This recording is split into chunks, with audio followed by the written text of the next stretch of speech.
Salut à tous, j'espère que vous allez bien. Aujourd'hui, je vais vous présenter 3 crypto-monnaies sur lesquelles je suis venu recharger ces derniers jours et je vous présenterai aussi en bonus une opportunité très intéressante sur laquelle je suis venu investir aussi. Alors bien entendu, on ira analyser le Bitcoin pour voir un petit peu ce qui est en train de se passer actuellement, quelles sont les zones d'intérêt, quels sont les niveaux à surveiller, etc. On ira aussi voir ce qui se passe sur Ethereum parce que là pour le coup on a quelque chose de très intéressant. Et comme vous me l'avez demandé aussi en commentaire, on ira analyser le Doge. D'ailleurs, n'hésitez surtout pas à me mettre en commentaire là où les crypto-monnaies que vous voulez que j'analyse. Et en fonction de celles qui reviennent le plus ou celles qui sont le plus likées, je ferai l'analyse en vidéo. Ah oui, et puis aussi dans cette vidéo, je vous présenterai un site qui est ultra intéressant, que vous avez déjà peut-être vu en vidéo, que j'utilise très souvent et que je vous avais pas vraiment présenté encore jusque-là. Il y a des métriques qui sont très intéressantes, très importantes à connaître pour analyser le marché des crypto-monnaies. Donc je voulais vous en parler un petit peu aussi rapidement et donc je rentrerai un petit peu plus dans le détail dans cette vidéo. Enfin bref, on va commencer comme d'habitude par l'analyse de Bitcoin qui a fait un nouvel ATH et qui se dirige tout droit vers en fait l'objectif qu'on a mis autour des 114 000 dollars avec une succession de chandelles hebdomadaires vraiment magnifique puisque ça fait 1, 2, 3, 4, 5, 6 et 7 semaines qu'on n'a pas eu de chandelles dans le rouge. Alors pour ceux qui suivent la chaîne, vous savez que j'ai changé les couleurs de chandelles parce que j'en avais un peu marre d'avoir du rouge et du vert. Donc j'ai mis du orange et du bleu. Peut-être que je changerai les couleurs parce qu'au final c'est vrai que ça se confond un petit peu avec les niveaux de support, les niveaux de résistance, etc. Donc on verra, mais pour l'instant on va garder ça pour cette vidéo. Et donc si on vient rentrer un petit peu plus dans le détail de ce qui est en train de se passer pour Bitcoin, ça fait finalement plusieurs jours qu'on est en train de corriger un petit peu. En fait, on est venu faire en journalier une inversion structure puisque finalement, on n'est pas venu casser le plus haut sommet qu'on avait donc juste ici et que au contraire, on est en train de travailler le sommet le plus bas qu'on a juste ici. Alors pour l'instant, il n'est pas cassé, donc on n'a pas forcément une tendance baissière qui s'enclenche. Donc vous voyez qu'en fait, on a potentiellement un support à ce niveau-là, donc autour de 106 700 dollars, qu'il faudra surveiller et sur lequel on est potentiellement en train de batailler. Alors, si je me mets sur des chandelles de 4 heures pour voir ce que ça donne, vous voyez, c'est assez propre, on va dire. On a vraiment plusieurs mèches de chandelles et puis corps de chandelles qui viennent se reposer sur ce niveau de support. Donc, on a finalement une grosse poche de liquidité qui est en train de se former sous ce niveau-là et qui va, selon moi, falloir aller chercher. Donc, ça m'étonnerait vraiment pas que à un moment donné, le prix casse à la baisse ce niveau de résistance, enfin ce niveau de support, pardon, pour aller chercher justement toutes les liquidités qu'on a là-dessous. Donc peut-être que ça n'arrivera pas aujourd'hui, peut-être qu'on va finalement rebondir. Là, on est en train de faire une espèce de phase d'accumulation. Si on le trace, on peut avoir, pourquoi pas, quelque chose comme ça en phase d'accumulation.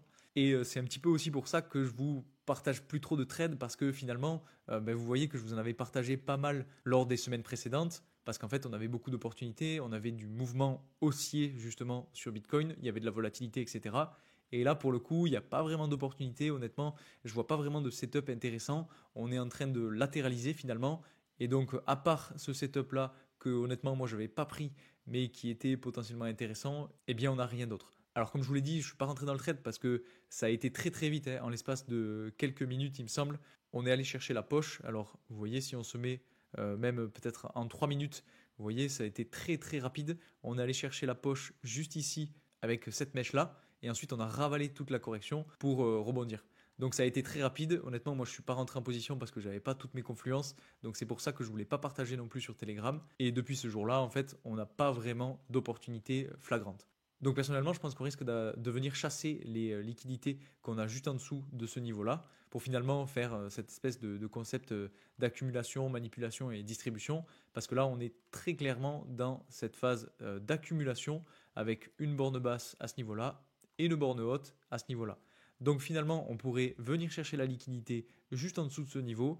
Allez, pourquoi pas chercher aussi le point bas qu'on a juste ici, en dessous des 106 170 dollars, pour ensuite tout simplement repartir à la hausse et casser à la hausse le niveau de résistance autour de 110 500 dollars. Ça serait potentiellement quelque chose qui pourrait arriver si on suit bien entendu ce concept d'AMD. Ce qu'il faut savoir aussi, c'est que là, on a consolidé une tendance haussière sur du un petit peu plus long terme, qu'on n'est pas venu liquider non plus, donc on a des poches de liquidité sous les points les plus bas, qu'il faudrait pourquoi pas aussi venir chercher. Alors pour le coup, si on est repassé dans une tendance baissière, peut-être qu'on viendra chercher sous les 101 000 dollars, voire même sous les 100 000 dollars. Mais par contre, si on est toujours sur cette évolution en escalier, eh bien je pense que justement, on est en train de faire une nouvelle phase de latéralisation pour ensuite sortir à la hausse et évoluer jusqu'à l'objectif des 114 000 $. Donc ça, c'est si bien entendu on suit la tendance haussière et qu'on ne vient pas liquider toute la tendance haussière qu'on avait juste ici et toutes les poches qu'on a laissées. Donc au final, il va falloir quand même se méfier parce que justement, voilà, on a cette accumulation qui est en train de se former et on devrait s'attendre à de la manipulation. Donc voilà, sur Bitcoin, dans tous les cas, dès qu'il y a un nouveau setup intéressant, je vous le partagerai sur Telegram. Donc ceux qui n'y sont pas, n'hésitez pas à nous y rejoindre. Je vous envoie des trades dès qu'on a une opportunité. Là, si je dis pas de bêtises, il me semble qu'on est à 6 trades gagnants sur 7 depuis que j'ai commencé à vous les partager. Donc finalement, ça fait pas si longtemps que ça. J'ai commencé à vous les partager en milieu de mois. Donc d'ailleurs, n'hésitez pas à me dire si ça vous plaît que je vous fasse ce type d'analyse, que je vous partage ce type de position, parce que c'est vrai qu'il y en a qui sont plus rapides que d'autres. Il y a des analyses que je fais sur des plus petites time frames, donc c'est peut-être plus compliqué de se positionner. Il faut vraiment être attentif aux messages que j'envoie sur Telegram, parce qu'au final, il y a des opportunités aussi sur des plus petites time frames, donc des plus petites intervalles de temps. Donc n'hésitez pas à me faire votre retour en commentaire sous cette vidéo. Enfin bref, pas grand chose à dire de plus sur Bitcoin. Si on passe à Ethereum cette fois-ci, on va retourner sur des chandelles journalières pour voir un petit peu où est-ce qu'on en est. Et justement, je vous disais que c'est très intéressant ce qui est en train de se passer, parce qu'en fait, là, en journalier, on a plusieurs choses à voir. Déjà, ce qu'il faut regarder, c'est qu'on vient taper, en fait, on est venu taper 3 fois dans l'order block qu'on a laissé juste ici, et en fait, dans le niveau de résistance que je vous avais tracé depuis maintenant très longtemps. Et donc, on voit bien que ce niveau de résistance fait bien son boulot et est en train très clairement de faire galérer Ethereum avec tout simplement une phase d'accumulation sous ce niveau de résistance. Donc on a justement notre petite phase d'accumulation à ce niveau-là. Alors ça, je vais pouvoir le supprimer. Voilà, peut-être qu'on va supprimer aussi l'order block parce qu'on a compris. Et vous voyez qu'en fait, on a 1, 2 et 3 mèches qui sont venues chercher la résistance. Et en fait, on est en train de créer une espèce de divergence entre le prix et le RSI. Alors ce type de divergence n'est pas ultra bon signe parce que là, en fait, on a justement une tendance haussière qui est en train de se former sur Ethereum et une tendance baissière sur le RSI. Donc cette divergence, elle n'est pas non plus ultra flagrante, mais elle est quand même à noter. Donc voilà, il va falloir faire attention. Je pense que cette phase d'accumulation va aussi être assez décisive pour Ethereum. Alors c'est vrai qu'on pourrait tout simplement aussi se dire qu'on est justement en train de faire cette fameuse évolution en escalier, c'est-à-dire que évolution à la hausse, accumulation pour ensuite avoir une nouvelle évolution à la hausse, donc une espèce de pattern en drapeau haussier. Mais je vous avoue que la fameuse résistance qu'on a juste ici, entre 2690 et 2850, est assez importante. Et donc déjà, c'est pour ça qu'on galère à passer au-dessus. Mais il ne faudrait pas qu'elle nous fasse retomber juste ici et que finalement, on ait un pattern en Bart Simpson avec justement un retour sur le niveau des 1790. Enfin bref, ça, je voulais vous le dire parce qu'il faut le garder en tête, c'est une hypothèse aussi qu'il ne faut pas négliger, parce que voilà, ça peut arriver, mais encore une fois, l'évolution haussière de Bitcoin fait dire que justement, on peut avoir des liquidités qui basculent petit à petit sur les altcoins et qui permettent justement à Ethereum d'en profiter dans un premier temps. Donc ça voudrait dire que finalement, on aurait l'objectif de retourner chercher la zone OTE qu'on a juste ici, autour des 3280 $. Cette zone OTE, je vous en ai déjà parlé, je ne vais pas réexpliquer comment je l'ai tracée. Si vous voulez avoir les infos, n'hésitez pas à regarder mes 2 précédentes vidéos parce que j'en parle. Mais là, aujourd'hui, je ne vais pas rentrer dans le détail. Dans tous les cas, ce qu'il faut savoir, et c'est aussi pour rebondir par rapport à ce que je disais, sur la dominance du Bitcoin, on est en train d'amorcer, pourquoi pas, une tendance baissière qui serait très très bon signe et qui permettrait justement aux altcoins d'exploser. Et c'est pour ça que je voulais vous présenter 3 altcoins aujourd'hui. Donc je ne vais pas m'attarder plus que ça sur la dominance du Bitcoin parce que finalement il n'y a pas grand chose à dire. On est quand même à plus long terme sur une tendance haussière, mais vous voyez que sur du plus court terme, on a fait un haut qui est plus bas que le haut précédent, donc avec une potentielle inversion de structure qui pourrait être validée si on vient chercher un point bas plus bas que le précédent. Donc vous voyez, point haut et point bas et tendance baissière. Alors juste avant ça et pour essayer de faire les choses dans l'ordre, je voulais quand même vous parler de l'opportunité proposée par BitGet. Alors vous le savez, BitGet c'est la plateforme que j'utilise personnellement pour faire mes transactions. C'est pas non plus la seule et justement ça je vous en parlerai dans une prochaine vidéo. Il y a d'autres opportunités qui arrivent donc surtout n'hésitez pas à vous abonner si ce n'est pas déjà fait parce que ça peut vraiment vous intéresser. Il y a de très beaux événements et de belles surprises qui arrivent. Mais bon ça je vous en parlerai un petit peu plus tard. Ce dont je voulais parler aujourd'hui c'est du BGUSD. Alors tout simplement, c'est un jeton qui est proposé par la plateforme BitGet et qui vous permet d'avoir des rendements tous les jours. Et pour ça, vous avez simplement à avoir des stablecoins sur votre compte BitGet et ensuite vous avez juste à souscrire à l'événement et vous aurez des récompenses tous les jours. Et donc, pour arriver sur cette page-là, alors je vais vous montrer le chemin, c'est tout simple. Vous allez dans Earn et vous allez ensuite dans On-Chain Elite. Et une fois que vous avez cliqué dessus, vous allez arriver sur cette page-là. Vous allez avoir tous les produits. Donc vous voyez que vous avez plusieurs possibilités. Vous pouvez faire BGUSD, mais vous avez aussi BGBTC et BG Sol. Donc avec des rendements différents. Là pour le coup, celui-ci est de 5%. Donc vous avez juste à cliquer sur souscrire. Il vous ouvre cette page-là. Là pour le coup, vous voyez que moi j'ai 151 USDC sur ce compte. Mais vous voyez que vous pouvez aussi utiliser les USDT. Donc là pour l'exemple, on va mettre 100 USDC. Vous avez juste à valider ensuite ces deux points et vous voyez ensuite ce que vous avez fait. Donc on a bien un taux de change à 1 USDC égal à 1 BGUSD, un APR estimé de 5% avec votre profit estimé sur 24 heures. Vous avez ensuite donc la date de souscription. Là pour le coup, moi c'est aujourd'hui à 16h37. Le début du cumul des intérêts. Donc ça va commencer ce soir à 18h et la distribution des intérêts qui commencera donc le 31. Donc vous faites ensuite confirmer et là il vous ouvre une petite page pour vous dire que tout est bon et vous n'avez plus qu'à attendre. Vous pouvez aussi cliquer sur afficher les avoirs et là pour le coup vous voyez que j'ai 0 BTC, 0 USD, c'est normal parce que je viens juste de le faire et donc ensuite vous avez le récapitulatif de ce que vous avez fait. Donc là j'avais mis 100 USDC qui se sont transformés en 100 BGUSD équivalent à 99,99 dollars avec un APR de 5% et vous aurez ici donc les rendements que vous aurez fait jour après jour. Donc c'est ultra simple pour participer et ça permet de faire travailler vos USDC. Et donc ça en fait c'est ultra intéressant puisque ça vous permet de gagner des intérêts tous les jours de façon très simple et surtout sans rien faire. Donc finalement ça vous fait travailler votre argent avec un taux d'intérêt intéressant. Donc voilà pour la petite opportunité que je voulais vous présenter aujourd'hui. Si vous avez la moindre question, mettez-la moi en commentaire. Maintenant rapidement on va aller voir ce petit site que je vous ai présenté tout à l'heure en début de vidéo. Donc c'est le site CoinGlass, donc il y a beaucoup d'entre vous qui devez sûrement connaître. C'est un site qui vous permet d'avoir accès à énormément de données. Vous avez déjà sûrement vu sur cette chaîne la map des liquidations que j'utilise assez souvent. Donc en gros ça ressemble plus ou moins à ça. Mais ce qui est intéressant c'est que vous avez plusieurs données.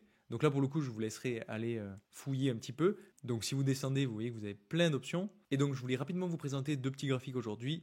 Donc le Bitcoin Bubble Index qui indique plus ou moins les sommets potentiels pour Bitcoin. Vous voyez ici en 2017 on avait eu le sommet historique pour Bitcoin et donc on avait un Bitcoin Bubble Index très très haut. On a eu la même chose en 2021 avec les deux sommets historiques.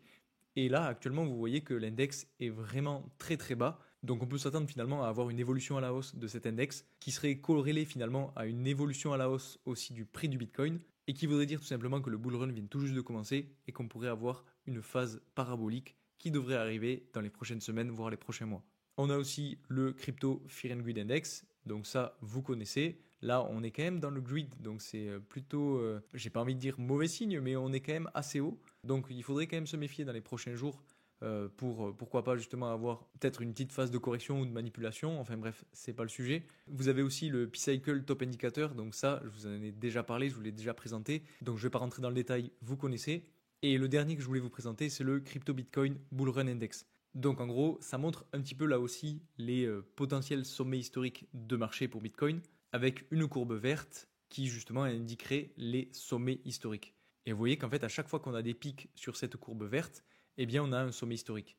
Donc là, actuellement, ce qu'il faut regarder finalement, c'est que si je zoome un petit peu plus sur la courbe, on n'est pas du tout sur un sommet. Enfin, je veux dire, on a eu plusieurs sommets, mais qui ne sont pas vraiment des sommets ultra significatifs et qu'on pourrait avoir une dernière jambe haussière sur cette courbe pour avoir notre fameux sommet historique là-dessus.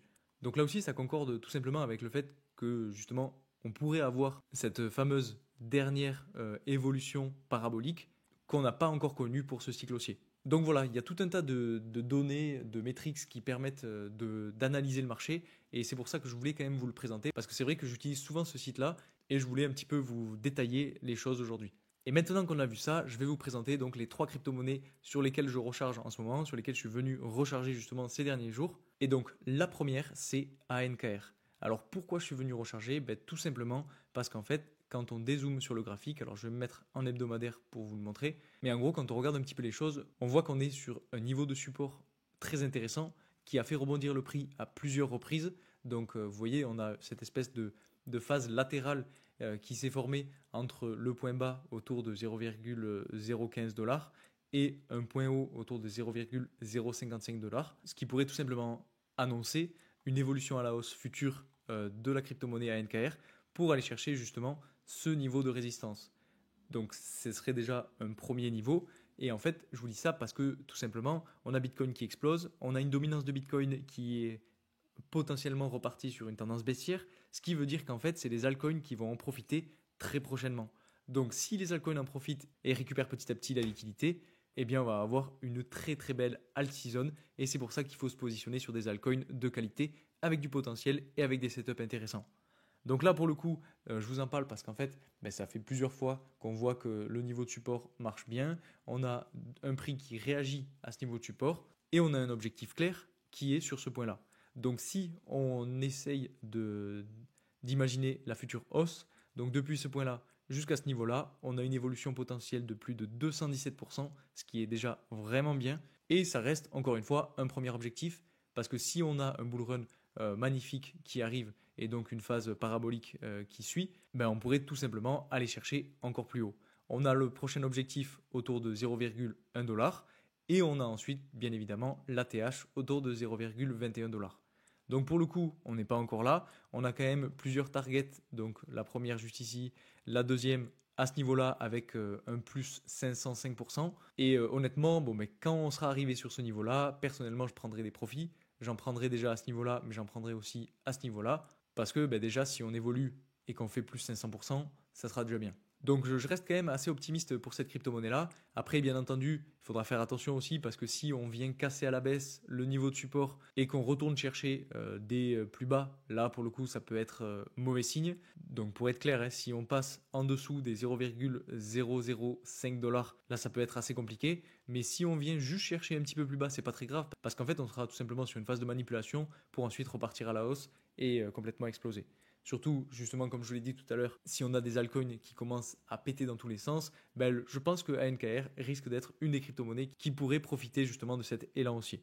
C'est quand même pas non plus la crypto-monnaie qui a le meilleur setup, mais je voulais quand même vous en parler parce que on est sur un niveau de support. Si je dis pas de bêtises, c'est une crypto-monnaie qui est liée au domaine de l'intelligence artificielle et qui du coup est un domaine ultra important pour ce bull run et donc qui a toutes les chances de son côté pour bien évoluer. Après, bien entendu, il y a des crypto-monnaies qui ont des tendances bien plus propres. Comme par exemple le SUI dont je vous avais déjà parlé. Je vous avais dit que justement on était arrivé sur le niveau de support et que ça pouvait être très intéressant pour se repositionner. Là d'ailleurs, je n'avais pas regardé, mais en fait on est venu chercher la zone OTE et on a eu une petite phase de correction. Donc vous voyez qu'en fait, très intéressant ce niveau-là, cette zone d'intérêt qui finalement a mis une espèce de petit coup d'arrêt à l'évolution à la hausse suite au rebond sur ce niveau-là. Donc bref, le SUI a une très belle courbe d'évolution parce qu'en fait, il suit justement l'évolution générale des altcoins et ça se voit sur Other. Alors là, je fais une petite parenthèse pour vous l'expliquer parce que c'est plutôt intéressant. Mais en gros, vous voyez que si on prend toute la capitalisation boursière totale de toutes les crypto-monnaies hormis tout le top 10, on voit qu'on est sur une tendance haussière et c'est très intéressant de pouvoir comparer les courbes d'évolution des jetons que vous préférez sur cette courbe-là. Parce qu'en fait, si votre jeton sous-performe cet indice-là, ça veut tout simplement dire qu'il ne va pas forcément suivre la même courbe d'évolution. Et c'est pour ça que je vous ai dit que ANKR n'est pas forcément la meilleure crypto-monnaie avec le meilleur setup. Et justement, la crypto-monnaie SUI est pour le coup sur la même tendance haussière. Et c'est pour ça que c'est une crypto-monnaie qui fait partie de mon portefeuille et dont je vous ai déjà parlé. Enfin bref, si on continue, dans la même logique que ANKR, je voulais vous parler donc de la crypto-monnaie Akash Network, donc AKT. On arrive selon moi sur des niveaux intéressants puisqu'en fait, vous voyez qu'on avait une phase d'accumulation suite au bear market qu'on avait juste ici et qui finalement est en train d'être retestée. Donc si j'élargis un petit peu la phase, vous voyez qu'on a eu du rebond dans cette phase-là et là on est en train d'enclencher sur du plus court terme une tendance haussière. Donc si on arrive à faire justement un point bas qui soit plus haut que le point bas précédent, là ça peut être très bon signe parce qu'on enclencherait justement une nouvelle tendance haussière pour avoir un premier objectif autour des 3,3 dollars et un second objectif autour des 4,3 dollars. Donc pour le coup, si on mesure l'évolution à la hausse qu'on ferait déjà jusqu'ici, on serait sur du 136%, enfin un petit peu plus que 136%. Et si on va jusqu'au deuxième objectif, on est cette fois-ci sur une évolution à la hausse de plus de 214%. Donc voilà, c'est un petit peu ce à quoi je m'attends pour ces crypto-monnaies-là. Bien entendu, il faudra faire attention parce que là, on est quand même sur une tendance baissière. Alors, si je le trace, on va peut-être le tracer comme ça, ce soit plus net. Voilà, on est sur les sommets de mèches de chandelle. Et donc, vous voyez qu'ici, ça pourrait correspondre à un prochain sommet. Donc, c'est pour ça que je vous dis qu'il va falloir prendre des profits à ce niveau-là si on y arrive, bien entendu. Et c'est pour ça que c'est mon premier objectif de prix sur cette crypto-monnaie-là. Et ensuite, donc la troisième crypto-monnaie sur laquelle je suis venu recharger, c'est la crypto-monnaie PAL AI. Donc elle aussi, c'est une crypto-monnaie du domaine de l'intelligence artificielle. Pour ceux qui suivent la chaîne, vous savez que je mise beaucoup sur ce domaine-là et sur le domaine des real-world assets. Et honnêtement, je pense qu'on arrive là aussi dans une zone très très intéressante qui est un gros niveau de support sur lequel on est venu rebondir une première fois. Et là, on serait potentiellement en train de valider en fait cette fameuse tendance haussière sur du plus court terme, parce que si on se positionne sur des chandelles journalières, on voit très bien qu'on est en train de faire des points bas de plus en plus hauts et des points hauts qui eux aussi sont de plus en plus hauts. Donc c'est très important, très intéressant à souligner. On a bien eu cette inversion de structure qui pourrait nous amener à avoir de très beaux jours devant nous pour cette crypto-monnaie et justement aller chercher nos objectifs. Alors pour la suite, on va essayer de tracer les Fibonacci sur toute cette phase-là. Si on met justement la zone OTE, on aurait donc une zone OTE sur ces niveaux-là. Et vous voyez que moi j'avais tracé déjà mes premiers objectifs, donc sur 0,2 dollars et sur 0,3 dollars. Donc pour le coup, le premier objectif a quasiment été atteint. On n'en est vraiment pas loin. Maintenant, l'objectif suivant, c'est celui-ci, autour de 0,3 dollars.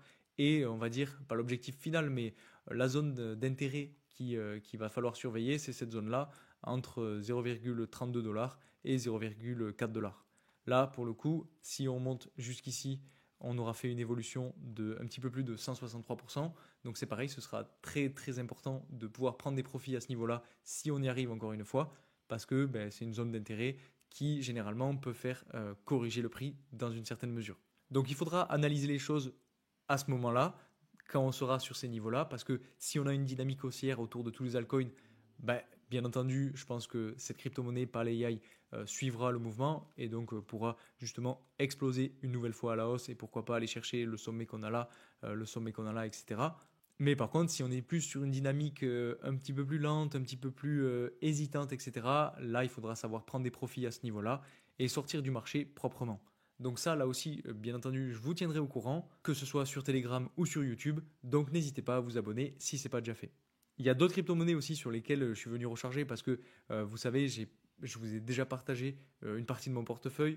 Il y a une deuxième partie que je ne vous ai pas encore partagée. Et honnêtement, pour ceux qui suivent les vidéos, vous avez déjà une petite idée de ce que c'est parce que je vous ai déjà présenté pas mal de ces crypto-monnaies-là. En plus, vous avez sûrement dû voir que sur la liste, il y a des crypto-monnaies qui sont en favori et pas d'autres. Enfin bref, si vous avez l'œil et que vous avez suivi les vidéos, vous savez un petit peu là où je me suis positionné, quelle crypto-monnaie je privilégie, etc. Et donc aujourd'hui, voilà, je voulais quand même vous partager ces trois petites crypto-monnaies sur lesquelles je suis venu recharger. Alors attention, j'ai pas énormément rechargé, j'ai juste repris position. D'ailleurs, toutes ces crypto-monnaies sont disponibles sur la plateforme BitGet, celle que je vous ai présentée tout à l'heure. Et pour ceux qui n'ont pas de compte, si vous voulez y participer, vous avez mon lien de parrainage en description qui vous permet justement de pouvoir y accéder. Enfin bref, ça c'est pas un conseil d'investissement, vous faites bien comme vous voulez. Et pour finir cette vidéo, comme prévu, on va aller analyser le Doge, qui est une crypto-monnaie qui est revenue plusieurs fois dans les commentaires. Et donc on va aller faire l'analyse ensemble parce qu'il y a aussi potentiellement des choses à dire. Déjà, vous le savez peut-être, mais Elon Musk a quitté ses fonctions au sein de l'équipe présidentielle. Donc là, pour le coup, c'est peut-être à court terme, hein, mais ça risque de faire bouger les choses sur le Doge. Alors peut-être que ça l'a déjà fait, honnêtement, j'ai pas vraiment regardé ce qui se passe. Mais si on se met en journalier, qu'est-ce qu'on a? On voit qu'on avait donc notre niveau de support, enfin qui était notre phase d'accumulation. Donc on va le tracer ensemble. Voilà, la phase d'accumulation, je vais la tracer correctement. Hop, phase d'accumulation qu'on est venu tester une première fois. Ensuite, on a bien explosé à la hausse, donc ça c'était très propre, hein. On vient tester la phase d'accumulation, on explose. Et là, pour le coup, on a bien retracé toute la phase haussière. On est venu chercher toutes les liquidités qu'on avait laissées sur toute cette phase haussière. Et finalement, en fait, un petit peu comme ce qui s'est passé juste avant, vous voyez peut-être ce que je veux dire. On est venu chercher là aussi, une nouvelle fois, la phase d'accumulation qu'on avait laissée à ce niveau-là pour rebondir dedans. Donc c'est exactement le même principe, c'est-à-dire qu'on fait une phase d'accumulation, on vient la tester, on explose, Et là, on fait une phase d'accumulation, on vient la tester. Et pour l'instant, on n'a pas explosé, mais on a amorcé une évolution à la hausse qui peut être très intéressante. Donc pour le coup, là, en ce qui concerne les objectifs, bon déjà, ce qu'il faut voir, c'est qu'on a une tendance haussière qui est en train de se former, donc c'est plutôt bon signe. On a aussi, un petit peu comme sur Ethereum, une phase latérale qui est en train de se former, avec pourquoi pas un espèce de drapeau haussier qui pourrait déboucher tout simplement sur une nouvelle phase haussière. Donc ça peut être bon signe aussi. On a des points bas qui sont de plus en plus hauts, qui annoncent donc cette fameuse tendance haussière et cette fameuse inversion de structure. Donc là aussi, pour le coup, c'est très bon signe. Et pour ce qui est des objectifs, alors on va aller prendre un peu plus de recul. Si on essaie de tracer les Fibonacci, alors je vais les tracer depuis ce point-là pour voir ce que ça donne. Donc on aurait une zone OTE à ce niveau-là entre 0,31$ et 0,36$. Et si on le trace depuis le point le plus haut, on a peut-être quelque chose d'un petit peu plus intéressant. Alors je vais rester là-dessus. On va tracer notre zone OTE, donc entre les 0,618 et les 0,786 de Fibonacci. Voilà, donc ça, on n'en a plus besoin. On a un order block juste ici, donc juste avant la phase baissière qu'on avait à ce niveau-là. Donc hop, order block. Et est-ce qu'on a de l'imbalance ? Oui, on a de l'imbalance en journalier, donc on en a juste ici, entre cette chandelle et cette chandelle, plus ou moins à ce niveau-là. Là, si on descend ici, ça a été comblé. De toute façon, ça a été comblé avec les chandelles qu'on a juste ici. Et après, sinon, je pense pas qu'on ait d'autres zones. Peut-être qu'on en a un petit peu. Oui, on en a un petit peu à ce niveau-là. C'est pas ultra significatif, mais bon, allez, je vais le tracer. Voilà, on aurait quelque chose à peu près comme ça. Hop, imbalance. Bon, encore une fois, c'est pas ultra significatif, mais bon, c'est pour faire l'analyse tous ensemble. Et donc, on aurait potentiellement une zone d'intérêt sur ce niveau-là, parce que voilà, généralement, quand on a justement une inversion de structure, on peut s'attendre à retourner chercher la zone OTE. Donc, la zone OTE, c'est Optimal Trade and Try, donc la zone optimale d'entrée de trade, qui serait donc une zone d'intérêt.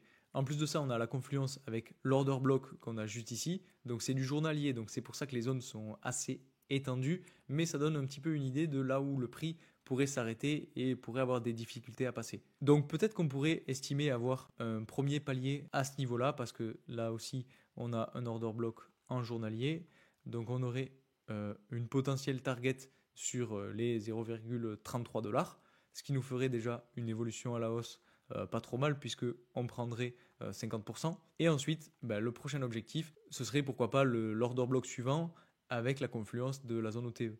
Et donc pour le coup, là, depuis ce point jusqu'à ce niveau-là, on serait sur du 76% d'évolution à la hausse.